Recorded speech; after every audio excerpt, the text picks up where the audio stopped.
Sahabat Kompas TV, kembali lagi bersama saya Edwin Chan di Top 3 News Kompas TV. Kita akan membahas 3 berita terpopuler yang terjadi pada hari ini, 8 Desember 2022. Langsung kita mulai ke berita yang pertama. Kebakaran terjadi di Gedung Direktorat Imigrasi, Kementerian Hukum dan HAM di Jakarta Selatan. Pemadam kebakaran datang dan berupaya untuk memadamkan api yang berada di dalam gedung, tepatnya di lantai 5.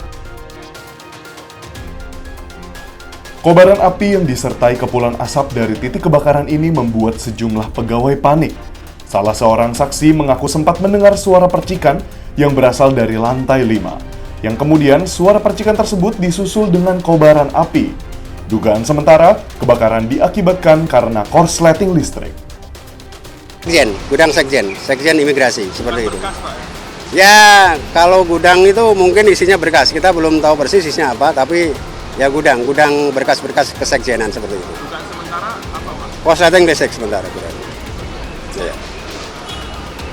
Jadi kita masih melakukan penyisiran, memastikan di setiap lantai, termasuk kita menyisir terhadap penghuni. Kalau memang ada butuh pertolongan dan evakuasi, kita pastikan itu semuanya sudah aman. Gitu. Termasuk perjalanan apinya. Dan nanti kita juga akan standby-kan unit kami, 1 atau 2 unit, untuk mengantisipasi penyalaan kembali. Presiden Joko Widodo kembali mengunjungi warga terdampak gempa di Kabupaten Cianjur, Jawa Barat.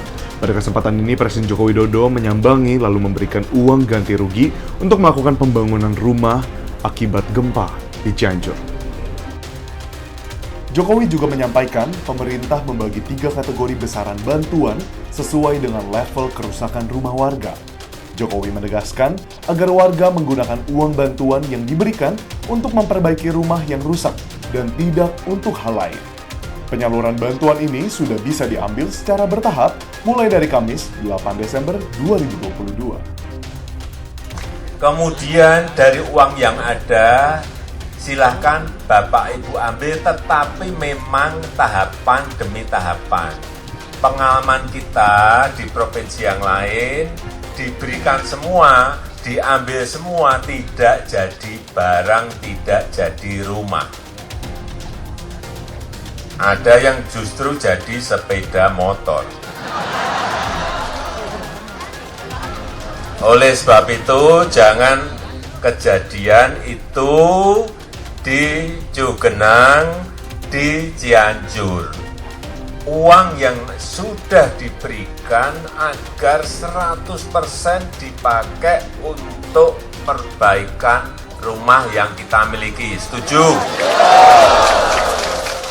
Sehingga pengambilannya bertahap. Dan sebagai berita yang terakhir, sahabat Kompas TV, di sini ada mantan anggota dari Saintelkam Polresta Semarang. Ismail Bolong ditetapkan sebagai tersangka atas kasus penambangan ilegal di Kalimantan Timur. Berikut liputannya untuk Anda. Ismail diduga mengatur kegiatan penambangan ilegal di lahan perjanjian karya perusahaan pertambangan batubara milik PT Santan Batubara. Ismail juga menjabat sebagai komisaris PT Energindo Mitra Pratama yang tidak mempunyai izin pertambangan. Polisi juga menetapkan 2 tersangka lain berinisial BP yang merupakan penambang batu bara ilegal dan Direktur PT Energindo Mitra Pratama berinisial RP. Selanjutnya, IB berperan mengatur rangkaian kegiatan penambangan ilegal pada lingkungan PKP 2B perusahaan lain dan menjabat sebagai komisaris pada PT EMP yang tidak memiliki izin usaha penambangan untuk melakukan kegiatan penambangan.